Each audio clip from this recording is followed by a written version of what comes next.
In this video, I'll demonstrate the method I use for creating habakis and other metal components necessary for assembling Japanese-style swords. A habaki is a little metal collar that slides over the tang and fits around the neck of the blade.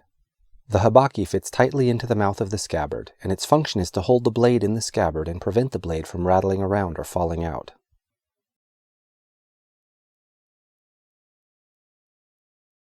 Traditionally, habakis are made by cold forging a strip of metal from an ingot of a copper alloy.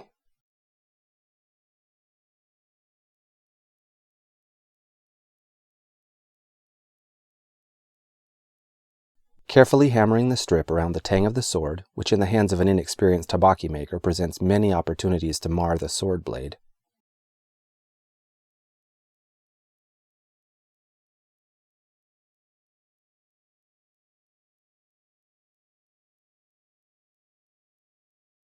Add small wedges of metal to the joint area, and then solder the joint together.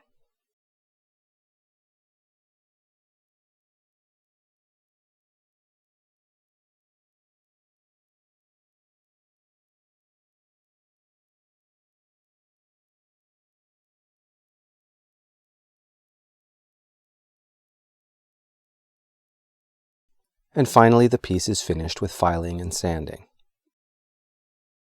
I've made habakis this way, and while some of them have turned out surprisingly good, others have turned out really bad. Due to my lack of consistency in making these and other sword parts the traditional way, I've resorted to a method of making metal objects that I learned as a dental student years ago: lost wax casting. Using this method, I get beautiful habakis and other parts that fit perfectly every single time. I start by warming wax in a water bath and then forming it around the neck of the sword.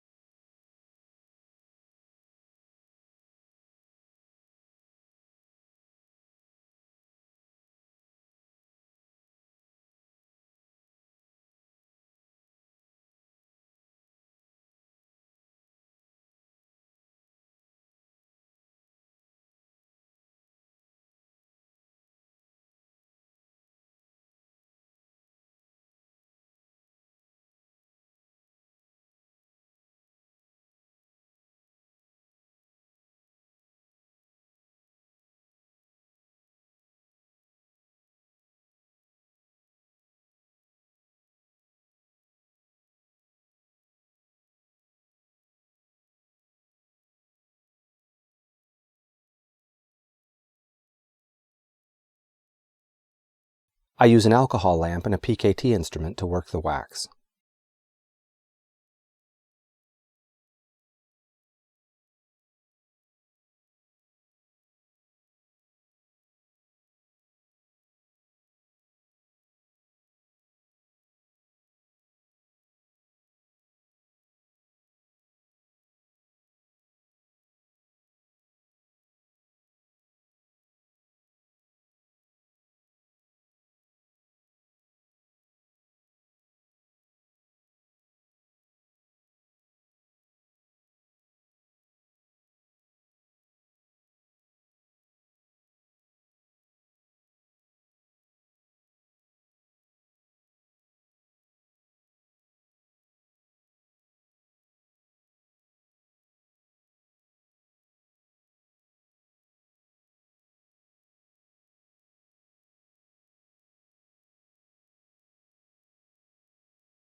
Here is the completed wax pattern attached to the casting base.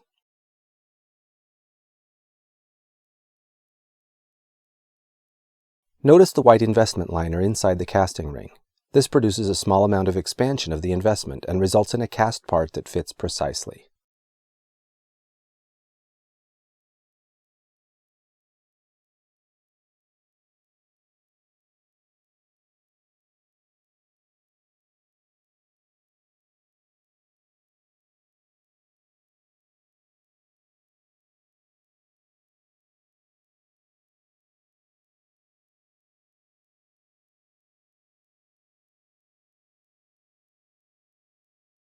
The investment is allowed to set overnight.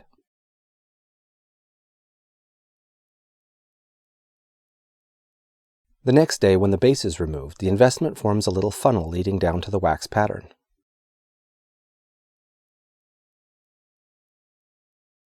I place pieces of zinc casting alloy into a crucible.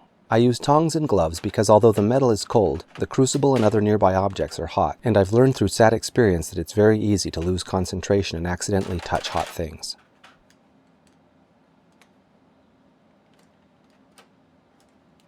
The crucible with the metal goes back into the kiln.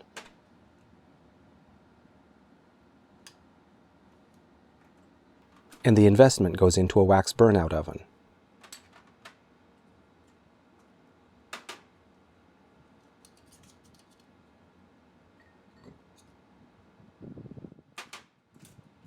After several hours, the wax has been completely burned out of the investment and we're ready to pour.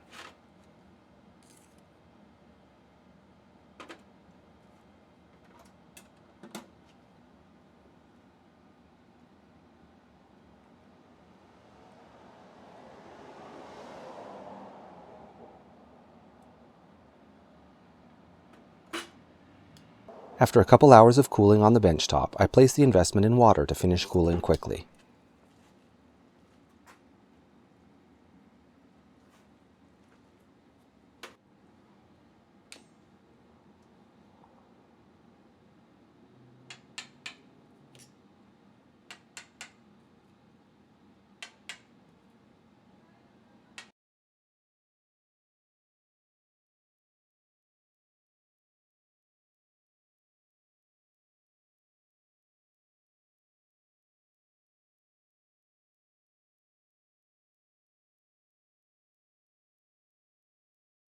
And here is the raw casting.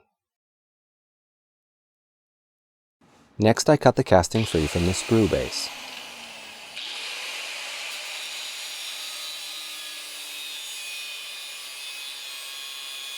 And I finish the habaki the traditional way by filing and sanding it.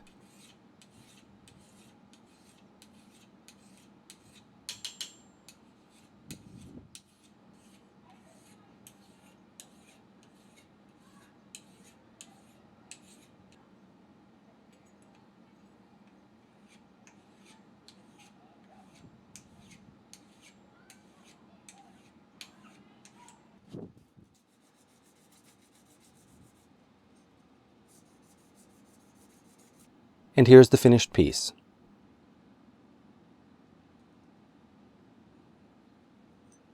I prefer my habakis to fit a little tight. I like for them to have to be seated by tapping them gently to place with a mallet.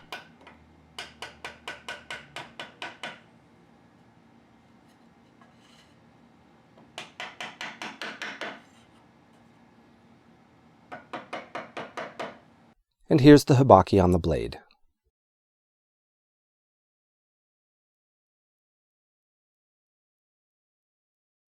Alright, this is how I make habakis and all the other metal parts necessary to assemble Japanese-style swords. If you've enjoyed this video, please give it a like, and don't forget to subscribe so you don't miss out on future content.